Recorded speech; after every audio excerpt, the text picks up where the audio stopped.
Buenos días a todas. Vamos a continuar nuestras unidades sobre este tema que traemos de Cristo formador. Recuerden que es un tema central. Estamos queriendo conocer la Sagrada Escritura. El centro de la Sagrada Escritura es el Nuevo Testamento. El centro del Nuevo Testamento es Cristo. Y una de las labores más importantes que realiza el Señor a lo largo de toda su vida es formar, ejercer como formador. Viene a dar la forma divina a las mentes, a los corazones, a las voluntades, a los sentimientos humanos. Y es por eso que, eligiendo este tema, estamos tocando el corazón mismo de la labor del Señor, de los evangelios y de la Sagrada Escritura. Y así vamos aprendiendo a conocer más, a amar más y a seguir mejor a nuestro Señor, para poder también transmitirlo a las personas con las que estamos todos los días en contacto. Llegamos a otro apartado, y este apartado apunta a las razones por las que Cristo nuestro Señor forma a sus apóstoles. Todas las personas tienen un porqué en sus actividades fundamentales. Si el padre o la madre de familia salen todas las mañanas muy temprano de su casa, es porque aman a sus hijos y porque quieren llevarles el alimento, la educación, el vestido y todo lo demás. Si un nadador todas las mañanas dedica 6, 8 horas diarias a su entrenamiento, tiene un porqué. Y ese porqué es: quiere competir en los Juegos Olímpicos, que son cada 4 años, y quiere jugárselo todo en 2 minutos, que a lo mejor son los 400 metros mariposa en los que tiene que competir. Todas las personas, por tanto, tienen sus porqués, las razones. Y si nosotros vamos a ver por qué Cristo nuestro Señor forma a sus apóstoles, vamos a ir comentando varias razones que tuvieron su actualidad en la época del Señor y siguen siendo actuales ahora y tendrán una actualidad permanente. Una primera razón que encontramos en esta actividad formativa del Señor es que nadie nace formado y todos necesitamos esta ayuda esencial. Aristóteles decía que todos venimos al mundo como una tabla completamente lisa, al contrario de lo que pensaba Platón, que decía que todos ya veníamos con todos los conocimientos en nuestra mente y en nuestra memoria, que nada más necesitábamos las circunstancias para que eso que ya tenemos dentro reviviera. Es mucho más real, la verdad es lo que dice más bien Aristóteles. Todos venimos al mundo como una pizarra en blanco, vamos a decir así. Y si venimos como una pizarra en blanco, no estamos formados y todos necesitamos esta ayuda esencial. Y es por eso por lo que el Señor trata a cada uno de los apóstoles del modo como nosotros vemos. Ellos aprendieron un oficio humano, un oficio digno, ser pescadores, y sabían muchas cosas de la pesca y de las redes y del mar y de la barca y de los vientos y de los horarios, pero ese era solamente, dijéramos, su campo de conocimiento. Y el Señor los quería formar para otra cosa. No los quería ya más pescadores de peces, los quería pescadores de hombres. Y por eso necesitaban una formación distinta de la que habían recibido hasta ese momento.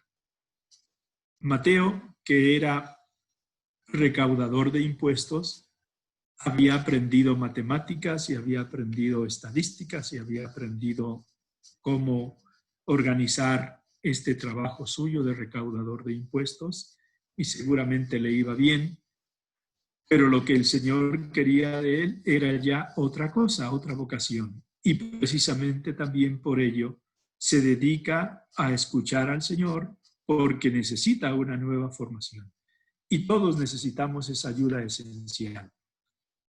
Si nosotros nos fijamos en lo que es el trabajo cariñoso, dedicado de una madre con el hijo recién nacido, y vemos la evolución de este hijo recién nacido hasta que termina su preparatoria o su carrera universitaria, pues también advertimos que hay muchos elementos que este hijo tiene que aprender, en realidad lo tiene que aprender todo. Y lo tiene que aprender de una manera sencilla, de una manera normal, de una manera humilde, de una manera continuada en cada uno de los momentos de su día. Ahora bien, lo que el Señor tiene que enseñar a los apóstoles es muy importante, porque se trata de enseñarles qué es la vida, de enseñarles qué es el amor, de enseñarles qué es el hombre, qué es la libertad, qué es el sentido de responsabilidad, qué es la fidelidad, qué es la madurez, cómo tienen que ser nuestras relaciones con Dios, con los demás, con nosotros mismos, cómo tenemos que comportarnos respecto al Estado, cómo tenemos que comportarnos respecto a las autoridades civiles, etc. Es por eso una labor muy importante que el Señor va desarrollando, porque ninguno de los apóstoles tiene la forma nueva, definitiva que el Señor quiere poner en sus corazones, los nuevos ideales con los que Él quiere enriquecerlos, las nuevas actitudes, los nuevos métodos, el nuevo modo de decidir, de predicar, de hablar, de actuar, y todo eso tiene que tener la forma evangélica, que es una forma completamente nueva si la comparamos con la forma, dijéramos, de la antigua alianza de Moisés o con las formas más reformadas ya de los rabinos posteriores, muy posteriores a Moisés y que conviven con nuestro Señor. Al final de este largo aprendizaje en el que todos necesitamos nuestra ayuda, se verán las diferencias entre una persona formada y una persona no formada. Hubo un legislador griego que se llamaba Licurgo y él es el protagonista de esta pequeña narración que ahora les leo. Rogaron un día a Licurgo, legislador espartano, que hablase al pueblo sobre educación o formación. Él prometió hacerlo, pero pidió un año para prepararse. El día señalado se presentó con 2 liebres y 2 galgos. Mandó hacer un corro y en presencia de todos soltó una liebre que echó a correr desesperada. Soltó después un galgo que fue tras ella, la alcanzó y se la comió. Después, sin decir nada, soltó la otra liebre y el otro perro. Y los dos se pusieron muy tranquilos a jugar. No corrían ni se hacían mal alguno. Y cuando Licurgo les llamaba, acudían presurosos, le lamían la mano, se le echaban a los pies y le hacían otras 1000 monerías. Licurgo entonces tomó la palabra y les dijo: ¿ven lo que hace la educación? Hace un año eran lo mismo las 2 liebres y los 2 galgos.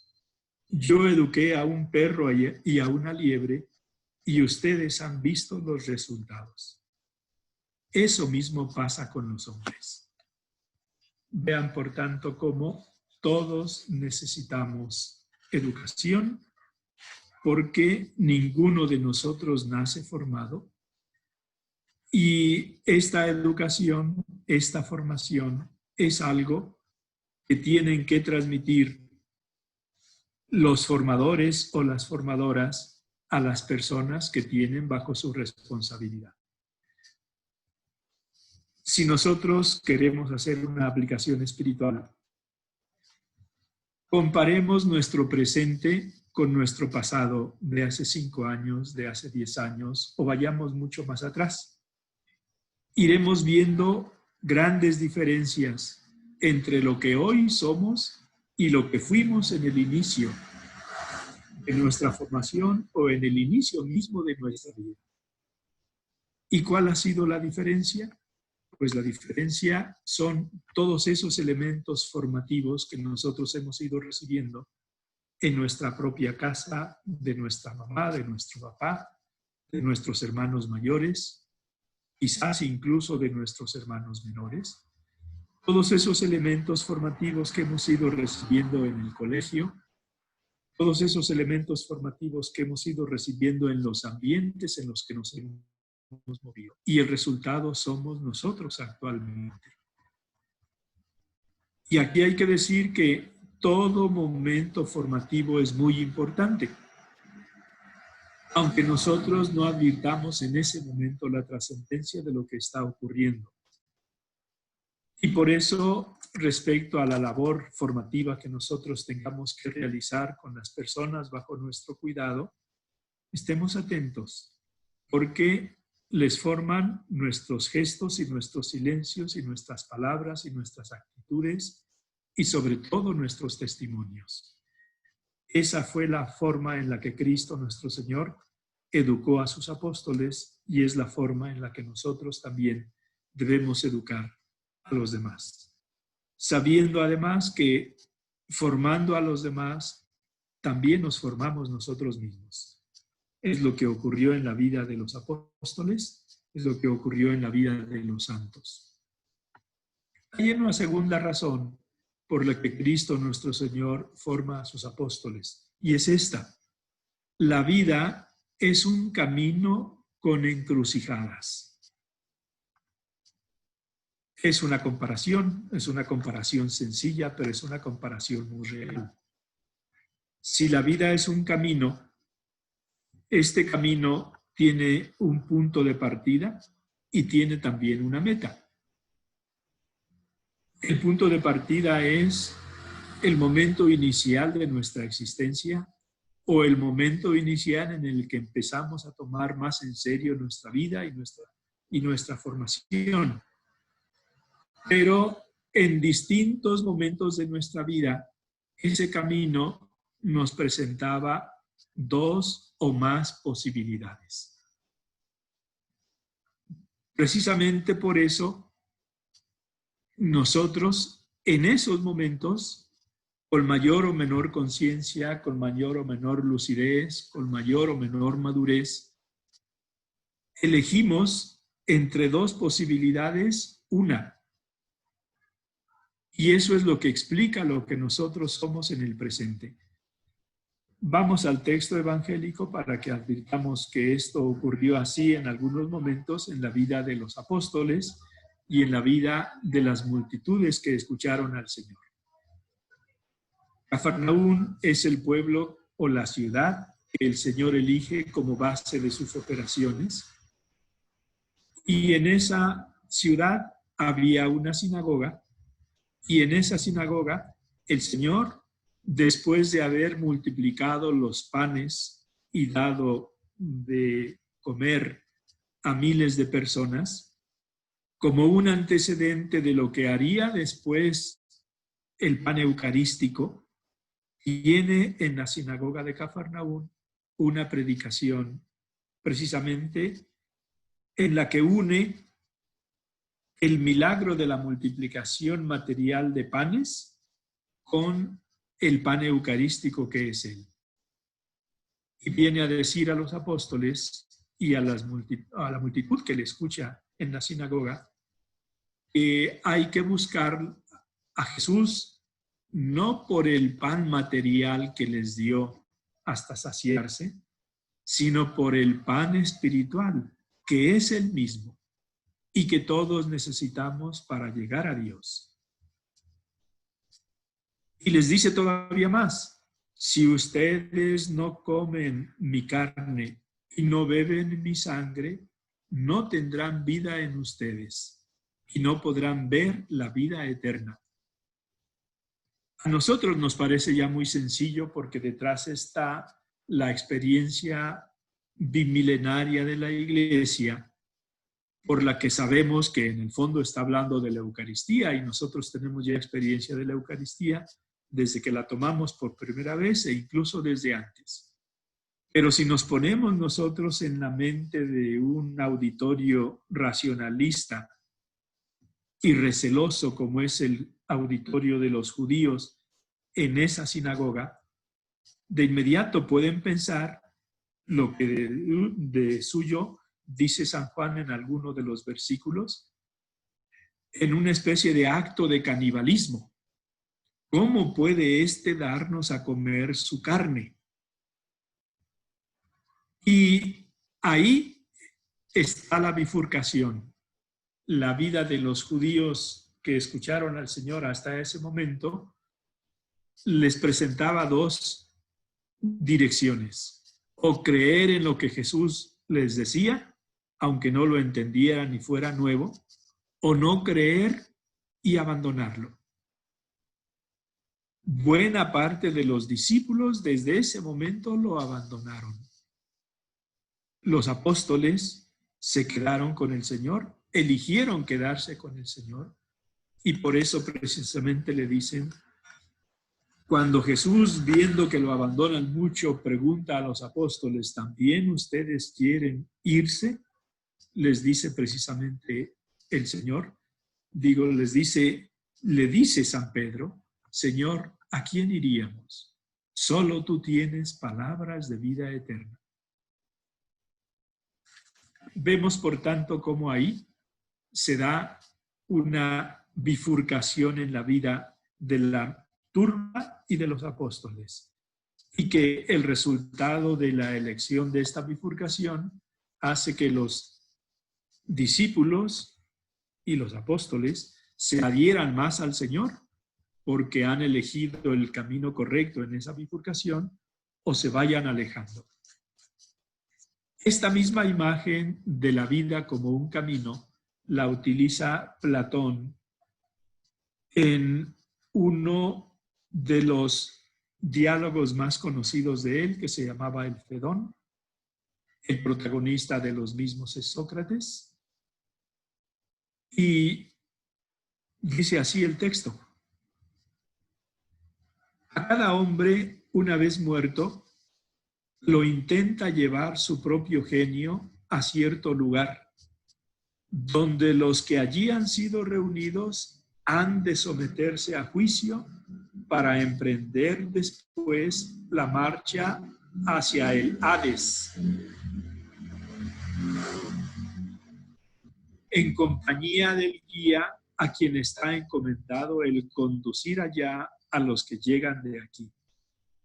Y no es ciertamente el camino, como dice el Téléfo de Esquilo. Afirma que es simple el camino que conduce al Hades, pero tal camino no se me muestra a mí ni simple ni único, que en tal caso no lo erraría nadie en ninguna dirección, por no haber más que uno. Antes bien, me parece que tiene bifurcaciones y encrucijadas en gran número.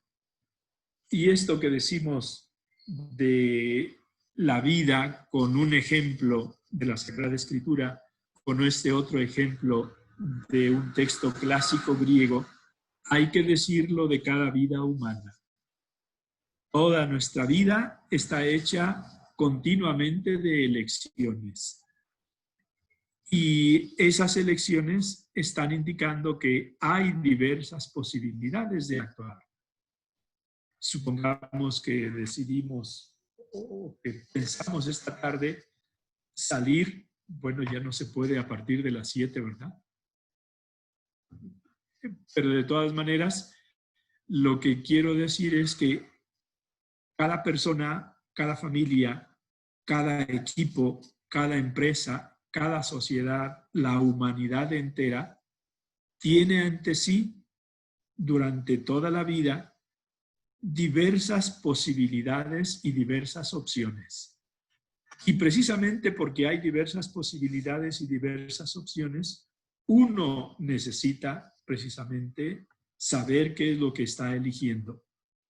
Porque si no sabe lo que está eligiendo, en el fondo, al final, se puede equivocar. Y esas equivocaciones cuestan mucho. Hay otro autor que es un poeta español, se llamaba Jorge Manrique, donde de una manera plástica y bella, poéticamente, dice la misma idea. La expresa así: este mundo es el camino para el otro que es morada sin pesar. Mas cumple tener buen tino para andar esta jornada sin errar. Es maravilloso el pensamiento y es una gran experiencia. Está comparando, en el fondo, dos caminos: el camino de esta vida y el camino de la otra vida. Y dice de este que es una preparación del otro camino, que va a ser nuestra morada sin pesar. Y que para llegar bien al otro camino o a la otra vida, cumple tener buen tino. Es necesario tener buen tino para andar esta jornada sin errar, porque todos podemos equivocarnos. De suyo vemos cómo los apóstoles en determinados momentos se equivocan. Se equivocan, por ejemplo, cuando el Señor les dice: estén atentos a la levadura de los fariseos. Y ellos están comentando entre sí: es que no hemos traído panes, levaduras y panes. Y el Señor se estaba refiriendo a la doctrina de los fariseos. Se equivoca Pedro cuando niega conocer al Señor en la casa, en el patio del palacio de Caifás. Se equivocan, en definitiva, los apóstoles en muchas ocasiones. Pero el Señor cuenta con los errores de las personas y no condena a nadie porque se equivoque una vez, sino que da oportunidades nuevas para que la persona que elige mal en una encrucijada pueda reincorporarse al camino y seguir su trayectoria hasta el final. Cada uno de nosotros es consciente de que se ha equivocado muchas veces en estos momentos, en estas encrucijadas. Pensemos en casa, en algún diálogo, digamos, acalorado entre el esposo y la esposa. Puede uno de los dos pensar: ¿qué es lo más conveniente, hablar o callarme? Y en ocasiones, sabiendo que más conviene callarnos, hablamos y nos equivocamos. Pero de todas maneras, hay que ser conscientes de que no porque nos equivoquemos una vez, hemos perdido la guerra. Sencillamente esta batalla no la logramos, pero habrá nuevas posibilidades para seguir adelante.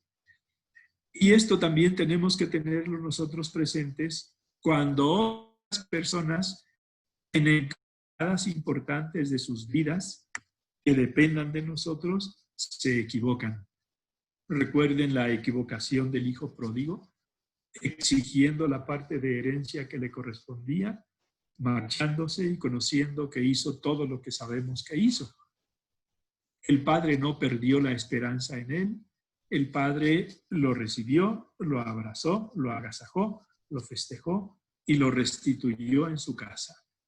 Esa es la grandiosidad y la grandeza del amor de Dios nuestro Señor, que sabe rescatarnos de nuestros errores aunque nos equivoquemos en decisiones importantes.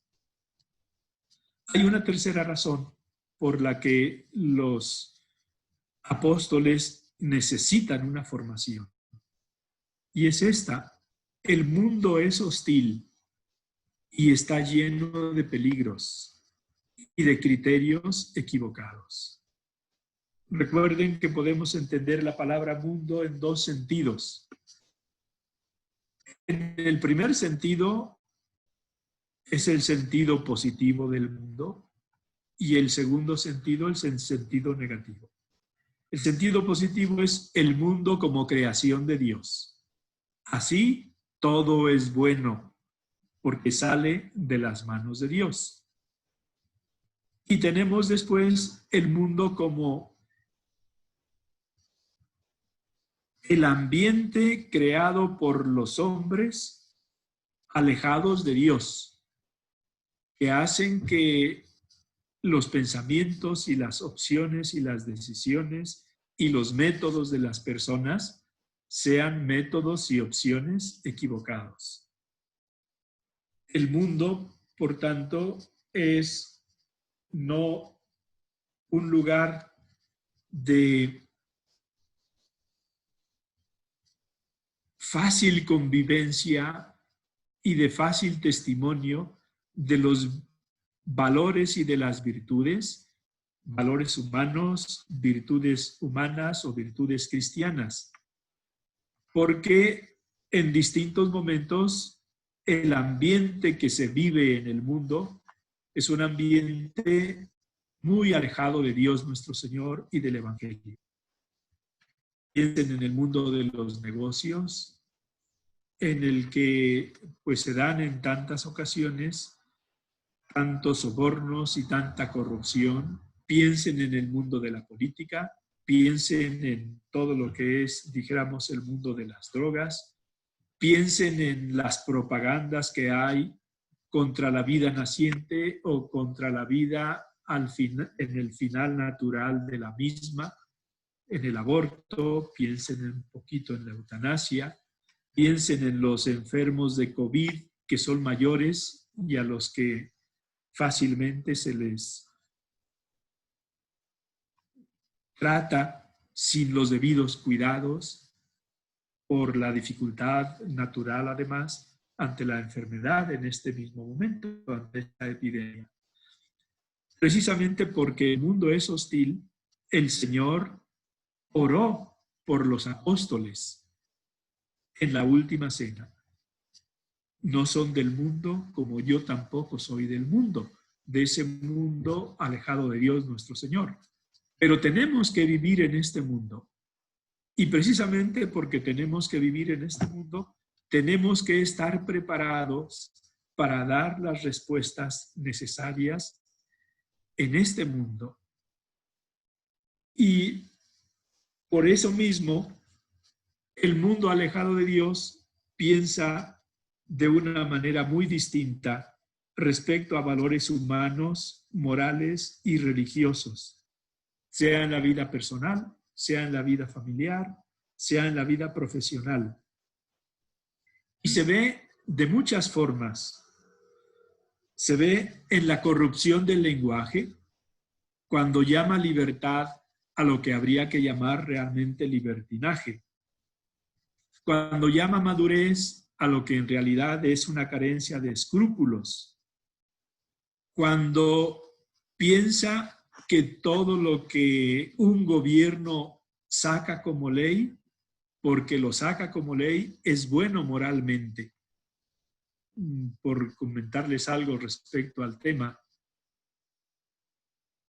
si un gobierno deja de castigar el aborto, no significa que el aborto, antes de que el gobierno sacara esa ley, fuera bueno. Fuera malo y que ahora es bueno.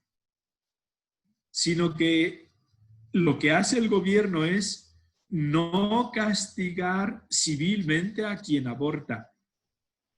No diciendo con esto que el aborto sea ahora un valor que haya que proteger civilmente. En definitiva, vean este aspecto, si nos fijamos también en la eutanasia, si nos fijamos en las uniones civiles. A este respecto les recuerdo lo que comentábamos en alguna unidad anterior sobre lo que han hecho decir al Papa respecto a este tema. Los titulares de las noticias eran, en muchos momentos y en muchas fuentes, el Papa aprueba las uniones homosexuales. Y el Papa no había dicho eso. Lo que el Papa había dicho claramente era, primero, que un homosexual tiene derecho a vivir en una familia y no debe ser rechazado de la misma porque tenga esta orientación sexual. Y en segundo lugar, lo que decía también era que el Estado debe procurar encontrar una fórmula jurídica que prevea este tipo de situaciones y de uniones y de convivencias por algunos bienes que están implicados en este tipo de convivencias. En el fondo, volvamos al tema central. Este mundo es hostil en muchos momentos. El Papa Benedicto XVI hablaba de la silenciosa dictadura de la mayoría o de la dictadura del relativismo. En definitiva, hay muchos elementos que tienen que ver precisamente con este aspecto de presentarnos un mundo hostil, lleno de peligros y de criterios equivocados. Aquí nosotros, si en algunos temas no tenemos claridad en cuanto a los criterios que debiéramos seguir, siempre podemos preguntar. Y también tenemos el deber de ir iluminando a las personas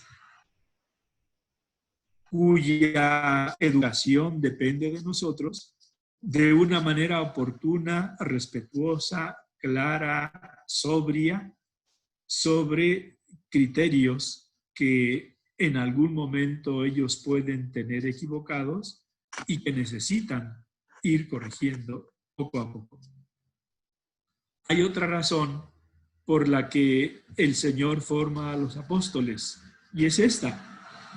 La formación es la alforja para ir extrayendo de ella tesoros antiguos y tesoros nuevos. El Señor, al final del discurso de la montaña o del sermón de la montaña, dice: por eso todo discípulo sabedor de la doctrina del reino de los cielos es como un escriba que saca de su tesoro, de su alforja, cosas nuevas y cosas antiguas. Cada uno de nosotros es consciente de que cuantos más conocimientos tiene y cuantas más experiencias va extrayendo, positivas o negativas, o también se podría decir positivas y positivables, más recursos tiene para guiar su propia vida y para guiar la vida de los demás. Y por eso es tan importante ir adquiriendo cada día nuevos conocimientos y nuevas experiencias e ir asimilando cada vez más profundamente los valores de nuestra vida. Porque cada uno de nosotros tendrá que ir sacando de lo que tenga en su alforja las verdades, las experiencias, los criterios, los métodos, las actitudes, las palabras adecuadas, sea para guiar nuestra propia vida, sea para guiar la vida de los demás. En este sentido, hay que decir que las alforjas de los apóstoles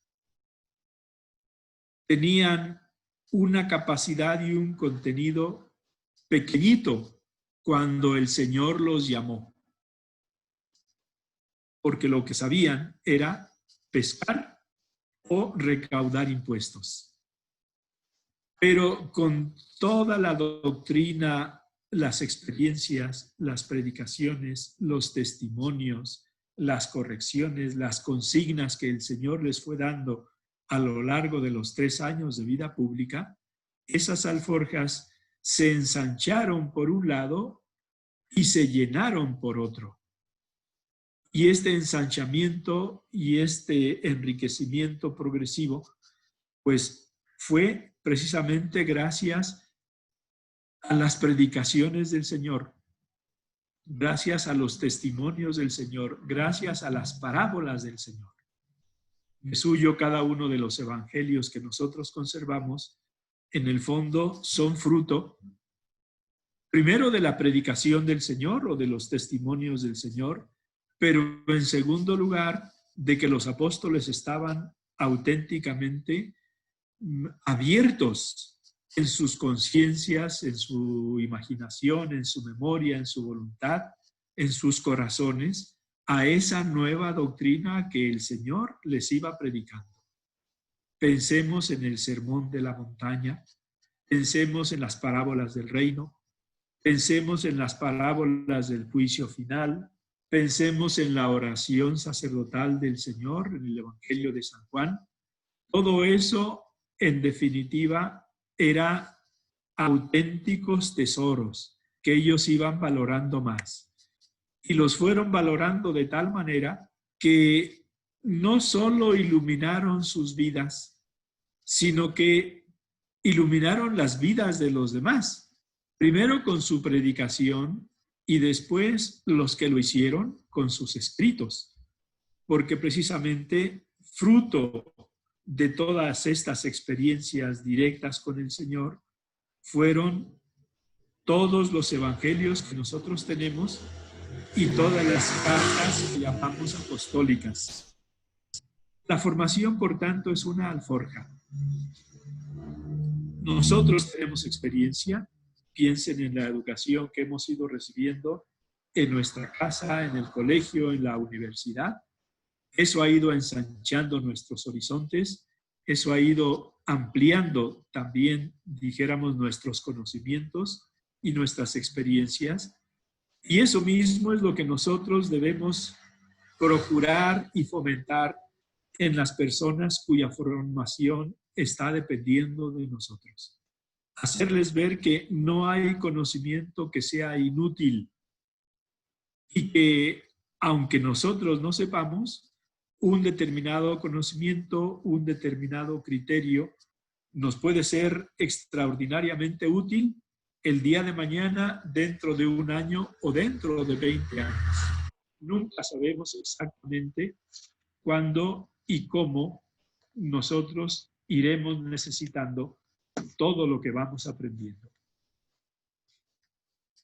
Hay también otra razón importante por la que el Señor forma a los apóstoles, y es que la formación abre y ensancha horizontes.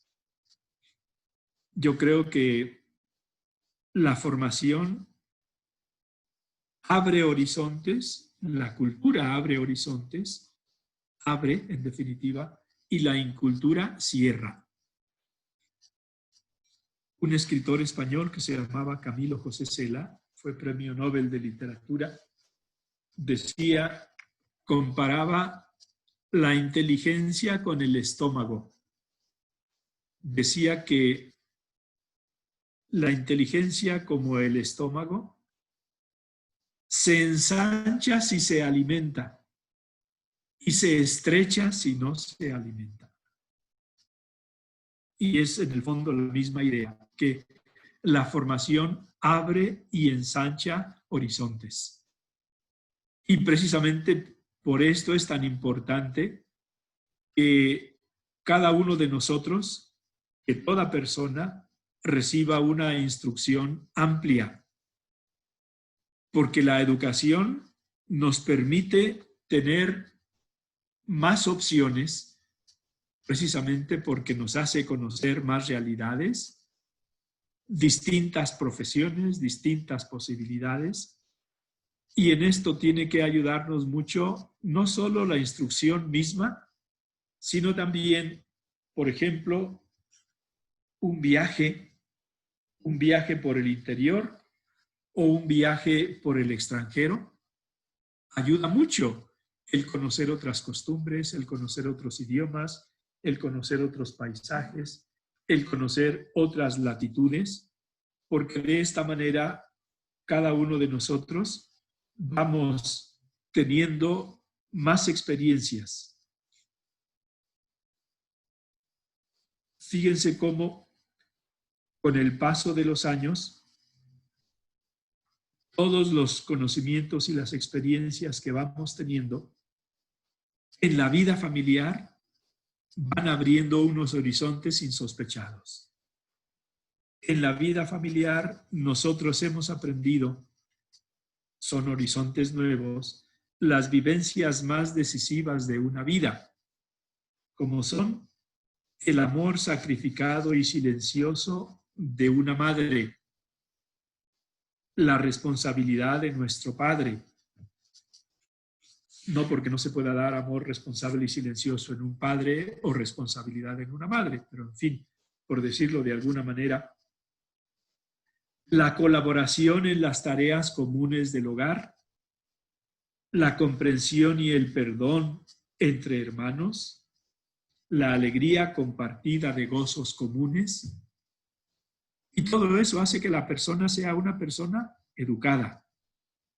Una cosa es, dijéramos, la instrucción que se recibe en un colegio, que es necesaria como parte de la educación, y otra cosa es la formación que se va recibiendo en la casa como parte de la educación, con valores tan importantes que al final serán los que más aporten o quiten a lo que es la calidad de una persona.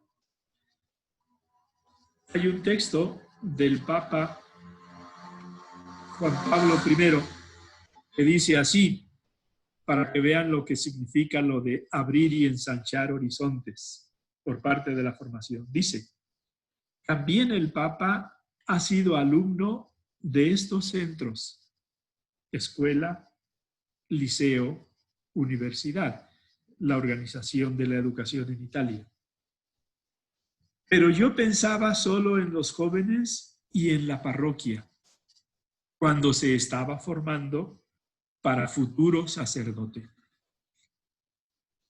Nadie vino a decirme, tú llegarás a papa. Ay, si me lo hubieran dicho. Si me lo hubieran dicho, habría estudiado más. Me habría preparado mejor. En cambio, ahora soy ya mayor y ya no hay tiempo.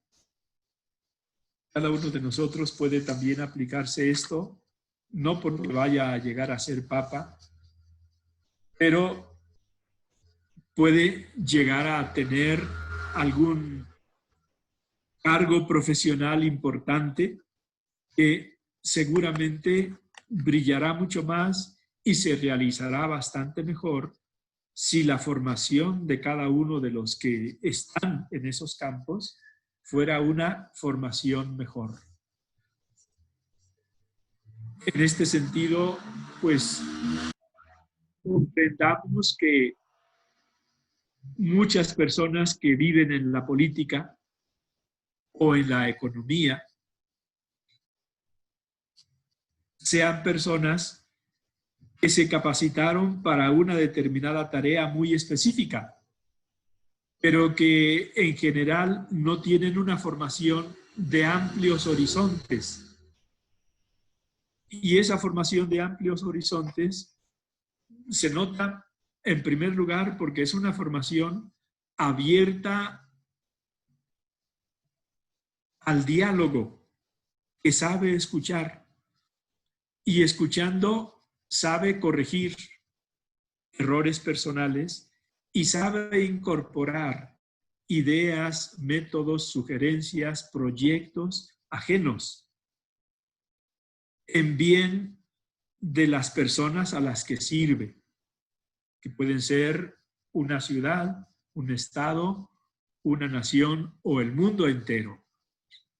Cuanto mejor nos vamos formando, vamos nosotros ensanchando esos horizontes, vamos siendo personas cada vez más sanamente abiertas, vamos siendo personas cada vez más sanamente críticas y que ven bastante más allá de la propia nariz. Ese es el modelo de apóstol que nosotros vemos después de Pentecostés en cada uno de los discípulos o de los apóstoles del Señor. De ser personas de unos horizontes estrechos y reducidos, la propia barca, el mar de Galilea, los peces que cabían en la red física que tenían, se convierten en personas con unos horizontes tan vastos como el mundo, porque el Señor además se los abre así y les dice, vayan por todo el mundo y prediquen el Evangelio. Y hay una enorme diferencia entre tener como horizonte el mar de Galilea o tener como horizonte el mundo. Y Pedro es el modelo más claro precisamente de esto, porque teniendo como horizonte el mar de Galilea, era un pescador experimentado. Pero teniendo como horizonte todo el mundo, tú eres Pedro y sobre esta piedra edificaré mi iglesia. Y si el Señor dijo a todos vayan por todo el mundo y prediquen el Evangelio, lo dijo de un modo especialísimo a Pedro, a que nosotros vemos dirigirse a Roma y en Roma, por fidelidad al mensaje de Dios, pues terminar su vida como mártir precisamente por la causa del Evangelio. Hay, por tanto, en Pedro, pero también en Juan, pero también en Pablo, que tenía inicialmente como horizonte solo, dijéramos, Jerusalén, Tierra Santa, Damasco, era su mundo, y cuando se encuentra con el Señor en el camino de Damasco, el Señor le dice, quiero que tú seas el que me predique entre los gentiles. Y va a todo lo que en ese momento se entendía por mundo gentil, que era, dijéramos, toda la cuenca del Mediterráneo. Vean, por tanto, cómo una persona formada tiene unos horizontes mucho más amplios, mucho más vastos y mucho más definitivos. Y es lo que nosotros vemos después en los distintos papas. Recuerden cómo entre los papas modernos, el primero que inició viajes apostólicos por todo el mundo fue San Pablo VI. Primero porque se llamaba Pablo y quiso imitar a San Pablo, que visitó todo el mundo, toda la cuenca del Mediterráneo, fundando iglesias y consolando y estableciendo la jerarquía, etcétera, y formando a los cristianos de entonces. Pero el Papa, siendo el padre de todos los creyentes, a partir de Pablo VI, de San Pablo VI, digo, entre los papas modernos, empezaron a recorrer todo el mundo. Lo que hay ahí es precisamente un fruto de estos horizontes vastos y amplios que abre la formación y que abre la misión. Una última razón les comento respecto a por qué Cristo forma a sus apóstoles, es porque de esta manera los capacita para continuar la obra de evangelización y para confirmar a los hermanos en la fe. El Señor quiere que cada uno de los apóstoles que Él ha elegido no solo lo escuche y asimile y predique en esos pequeños viajes que hicieron, las poblaciones a donde iba a ir Él en la vida pública del Señor, sino quería que cada uno de ellos extendiera el mensaje por todo el mundo. Y realmente los apóstoles entendieron de una manera bastante precisa lo que podía recorrerse del mundo conocido entonces, para que cada uno de ellos fuera predicando el Evangelio. Y así tenemos, por ejemplo, a Santo Tomás, que llegó hasta regiones de la actual India. Y tenemos nosotros, pues, a los demás apóstoles que fueron dejando lo que era Tierra Santa para extender el Evangelio en zonas distintas del mundo mediterráneo fundamentalmente. Gracias a que ellos se formaron con esta formación que el Señor les dio, pudieron continuar la obra de la evangelización.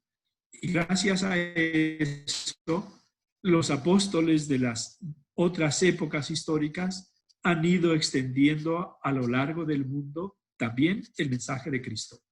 Piensen que después de Europa vino el norte de África como otra zona de evangelización. Ese norte de África fue evangelizado de una manera bastante intensa en los primeros siglos de nuestra época, que hubo centenares de obispos y de diócesis en todo el norte de África, que luego el Islam destruyó a partir del siglo VII.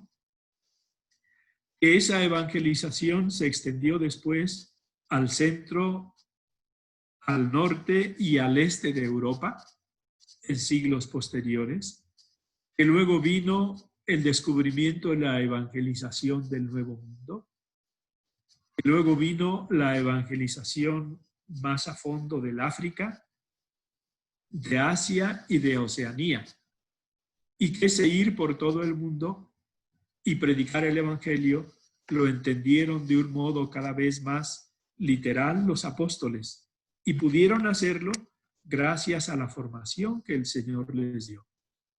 Y tenían como centro confirmar de su doctrina, el confirmar a sus hermanos en la fe.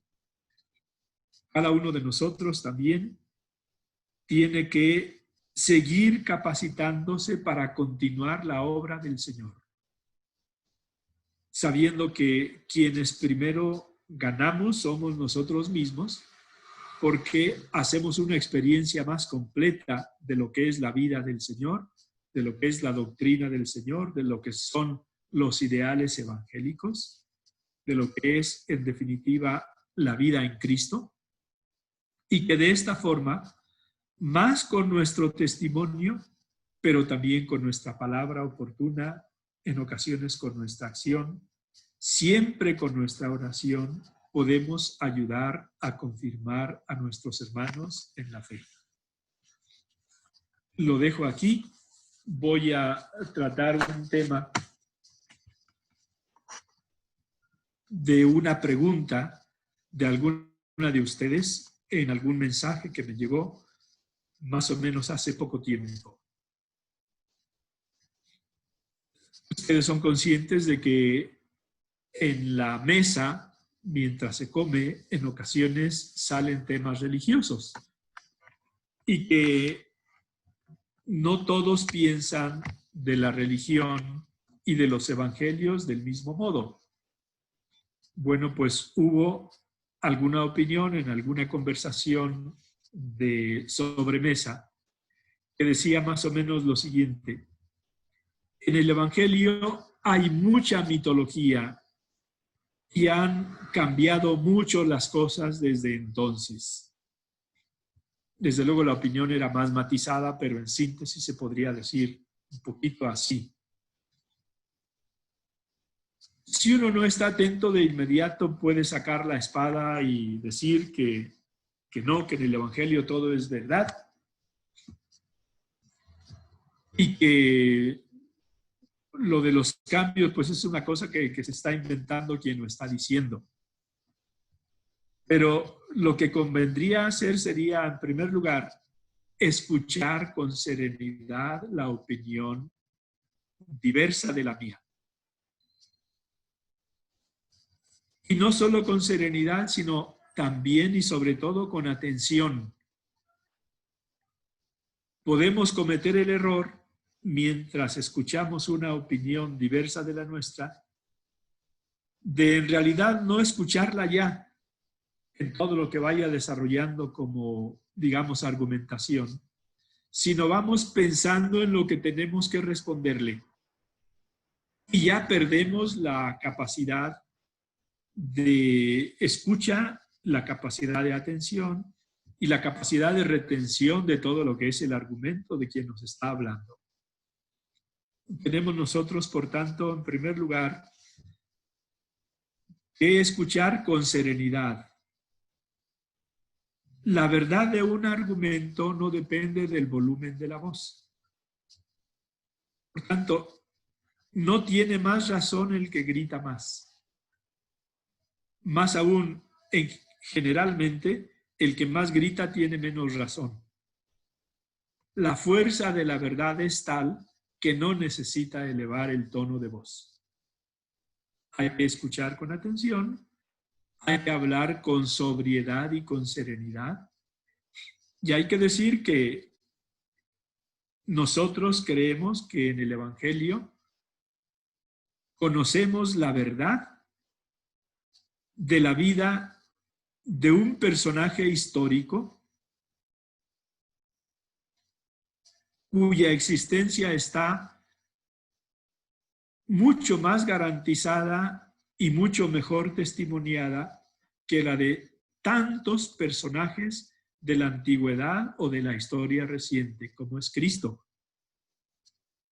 Y que pensamos que este Cristo es Dios y que lo que nosotros tenemos en los evangelios es la verdad de la vida y de la predicación del Señor.